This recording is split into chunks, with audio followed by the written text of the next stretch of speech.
সারাদিন চূড়ান্ত কর্মব্যস্ততার জন্য কোনো আপডেট দিতে পারিনি, এখানে আসতে পারিনি আপনাদের সামনে। কিন্তু দিন শেষে একটা কথা আপনাদের না জানালেই নয়, প্রচুর কমেন্টস আপনাদের রয়েছে যেগুলো উত্তর ওখানেও আমি দিতে পারিনি, এখানেও আপাতত আমি দিচ্ছি না, শুধু আলোচনাটা করে নিচ্ছি একটা সামগ্রিক, মানে তাড়াতাড়ি আলোচনাটা করতে চাইছি, যেটাকে বলে তাড়াহুড়ো। এই তাড়াহুড়ো নিয়েই দু চারটা কথা বলবো। ইলেকশন কমিশন অফ ইন্ডিয়া আমাদের গণতান্ত্রিক অধিকারকে রক্ষা করার জন্য তৈরি করা হয়েছে।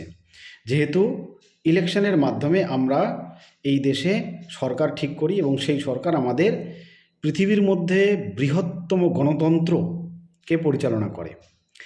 আমাদের দেশ পৃথিবীর মধ্যে বৃহত্তম গণতান্ত্রিক দেশ, এটা নিয়ে আমরা অহংকার করি। মোদিজিও মাঝে মাঝে বলেন, আপনারা সকলে শুনেছেন। তার মানে এটা আমাদের জন্য কতটা গর্বের বিষয়।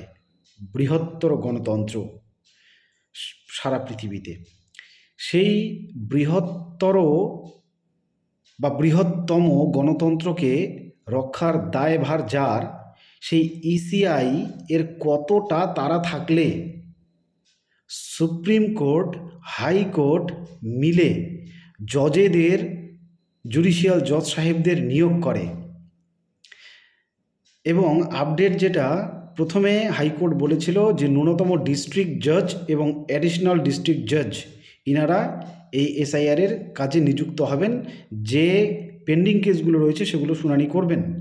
এখন তাতে কুলোচ্ছে না, এখন ঝাড়খণ্ড, বিহার, বাইরের রাজ্যগুলো থেকে জজ এনে এই কাজটাকে করতে বলা হচ্ছে। মানে কতটা তাড়াহুড়ো করেছে ইলেকশন কমিশন, যে এখন যে খামতিটা রয়ে গেছে সেটাকে পূরণ করার জন্য সুপ্রিম কোর্ট, হাইকোর্ট, যারা জেনারেলি মনে রাখবেন, এই সুপ্রিম কোর্ট বা high court generally election commission of ইন্ডিয়ার কাজে নাক গলায় না।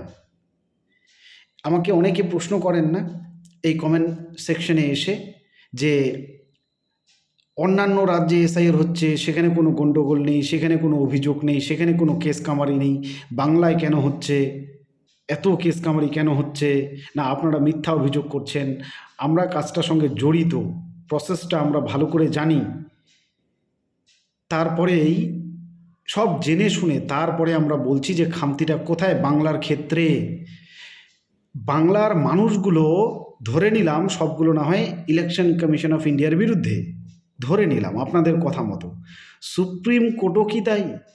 তাহলে সুপ্রিম কোর্ট এই বাংলার এসআইআরের ক্ষেত্রে জুডিশিয়াল জজ সাহেবদের কেন নিয়োগ করলো? কেন এখন তাদের হাত দিয়ে শুনানি হবে, পেন্ডিং কেসগুলো ডিসলভ করা হবে?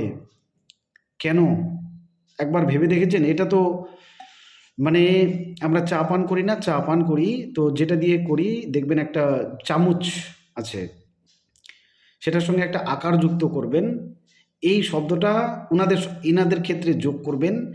এই গিরি করতে করতে ইনাদের এমন নিজেদেরকে নিচে নিয়ে গেছেন যে বাস্তব চিত্র এদের সামনে তুলে ধরলেও এরা জানে কিন্তু স্বীকার করবে না।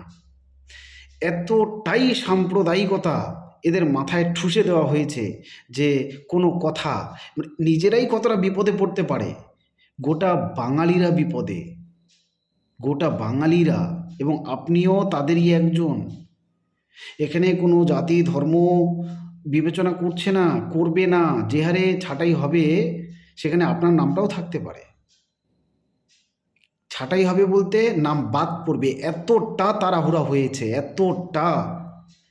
কেসগুলো শুনানির সময় দেওয়া হয়নি, ডকুমেন্ট আপলোডিংয়ের সময় দেওয়া হয়নি, তার আগে পিআরওর এন্ড থেকে যে লগ ইনটা ছিল, যেটা লগ ইন করে তিনি ডকুমেন্টসগুলো আপলোড করবেন, সেটা একটা সময় পর বন্ধ হয়ে গিয়েছে। তার অনেক আগে বিএলও অ্যাপ থেকে যে আপডেট দেওয়া বা পাওয়া সেটা অফ হয়ে গিয়েছে। তাহলে তাড়াহুড়োটা কে করছে এবং কেন করছে একটু বুঝুন।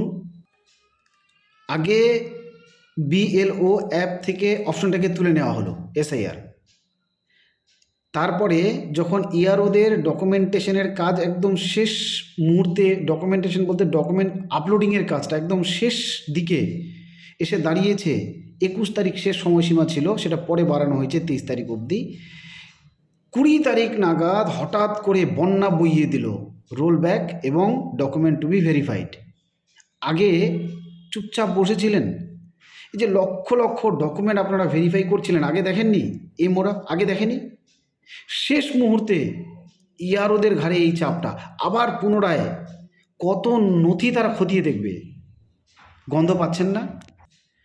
এতদিন ধরে ওনারা ডকুমেন্টসগুলোকে চেক করছিলেন, তখনই ওগুলোকে সেন্ড ব্যাক করতে পারতেন, রোল ব্যাক আর ডকুমেন্ট টু বি রিভিউড করতে পারতেন না, একেবারে শেষ মুহূর্তে যখন তাদের হাতে আর সময় নেই।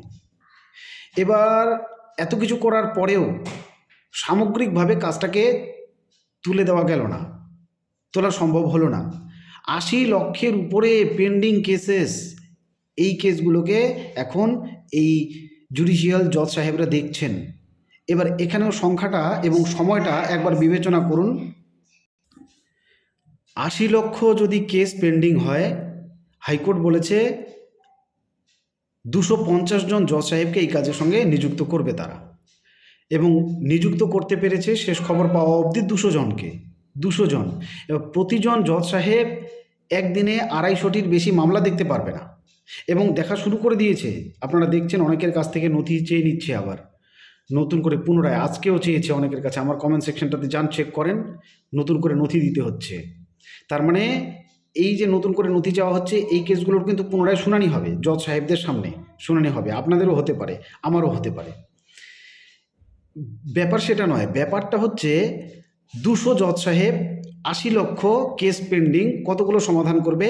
আজকে 25 তারিখ, 26, 27, মাত্র 2 দিন সময় আছে হাতে। একবার একটু যদি গুণ জানেন তাহলে একটু গুণ করে দেখুন। 200 জন জজ সাহেব ইন্টু 250 কত হয়? 50,000 কেস। 50,000 কেস তারা সলভ করতে পারবে পার ডে। তাহলে 2 দিন সময় আছে, 1 লক্ষ কেস সলভ হচ্ছে, মানে 1%, 2% কেস তো সলভ হচ্ছে না। তাহলে বাকি নামগুলো থাকবে 28 তারিখে? থাকবে? কি মনে হচ্ছে আপনাদের? এতটা তাড়াহুড়ো, এতটা, মানে যেটা দিয়ে শুরু করেছিলাম, একটা গণতান্ত্রিক দেশের যাদের দায়িত্ব গণতন্ত্রকে রক্ষা করা, তাদের তাড়াহুড়ার কারণে বৈধ নাগরিকরা ভোটার তালিকা থেকে বাদ চলে যাক, তাদের কিচ্ছু যায় আসে না।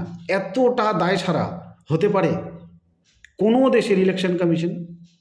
হতে পারে? আপনাদের কাছে প্রশ্ন, আপনাদের কাছে যারা সাফাই গেয়ে চলেছেন এখনও, যারা চোখ খুলছেন না, এবং যাদের এখনও মনে হচ্ছে যে একটা শ্রেণী মাত্র বিপদে পড়বে, একবার নামগুলো চেক করুন, আমার কমেন্ট সেকশনে এসেই চেক করুন, দেখলে বুঝে যাবেন, এবং আপনাদের জ্ঞানচক্ষু খুলেও যেতে পারে।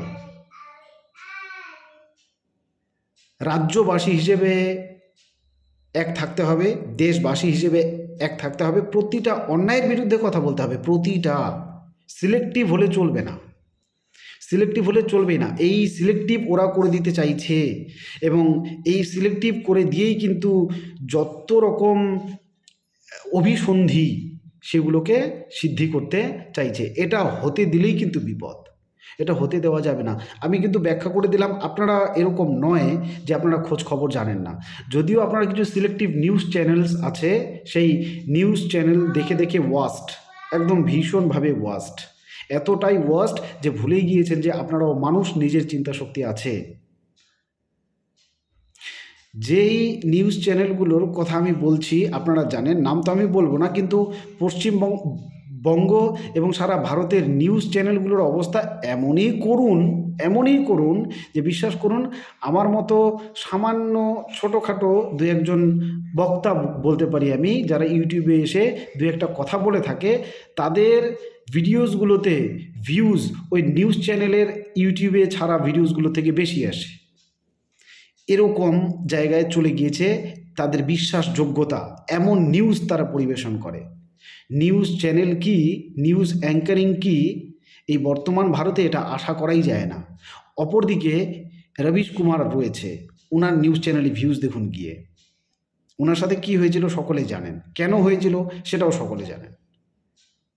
কিন্তু দেখুন, সত্য হচ্ছে একটা ধারণা, যে সত্য বলে তাকে আটকানো যায়, কিন্তু সত্যকে আটকানো যায় না। ওটা আজ না হোক কাল প্রকাশ পাবেই। ইলেকশন কমিশন যে তাড়াহুড়োটা করছে গণতন্ত্রের পক্ষে, সেটা ক্ষতিকর। 28 তারিখেই এটা প্রমাণিত হবে যে নাগরিকরা বাদ যেতে চলেছে ভোটার তালিকা থেকে, এটা এই যে ইলেকশন কমিশন নিজেই বলেছিল একজন বৈধ নাগরিকও যাতে বাদ না যায়, তার কথাটা থাকবে? কোন মুখে কথাটা বলেছিল? বৈধ নাগরিক একজনও বাদ যাবে না, হাজার হাজার বাদ যাবে, গ্যারান্টেড। 28 তারিখে মিলিয়ে নেবেন, তারপরে ফিরে আসবে, সে প্রসেস রয়েছে। কিন্তু ভোগান্তিটা এবং সবচাইতে বড় কথা 2026 বিধানসভা ইলেকশনটা, যদিও সুপ্রিম কোর্ট হাইকোর্ট বলেছে যে যেহেতু এই পেন্ডিং কেসেসগুলোর এই সময়সীমার মধ্যে শুনানি করা সম্ভব নয়, অতএব বুঝতেই পারছেন 28 তারিখের পরেও এই কেসগুলো যেতে পারে, শুনানি যেতে পারে। এবং ধাপে ধাপে বলেছে যে সাপ্লিমেন্টারি তালিকা ধাপে ধাপে প্রকাশ করতে হবে। অর্থাৎ শুনানি শেষ হচ্ছে না, শেষ হইয়াও হইল না শেষ। তাহলে এত তাড়াহুড়াটা কিসের? সময়টা বাড়ানো যেত না? আমি তো এখনও মনে করি যে খসড়া তালিকা প্রকাশিত হয়েছে, সেই খসড়া তালিকা দিয়ে ইলেকশনটা হয়ে যাক, বিধানসভা ইলেকশনটা হয়ে যাক। তারপরে আরও সময় নিয়ে নিখুঁতভাবে যাদেরকে ঝেড়ে ফেলার মতো তালিকা থেকে তাদেরকে ঝেড়ে ফেলা হোক এবং সুষ্ঠু মতো সেই তালিকা প্রস্তুত করে প্রকাশ করা হোক। তো তাড়াহুড়ার তো কিছু নাই। পৃথিবীর বৃহত্তম গণতন্ত্র এটা।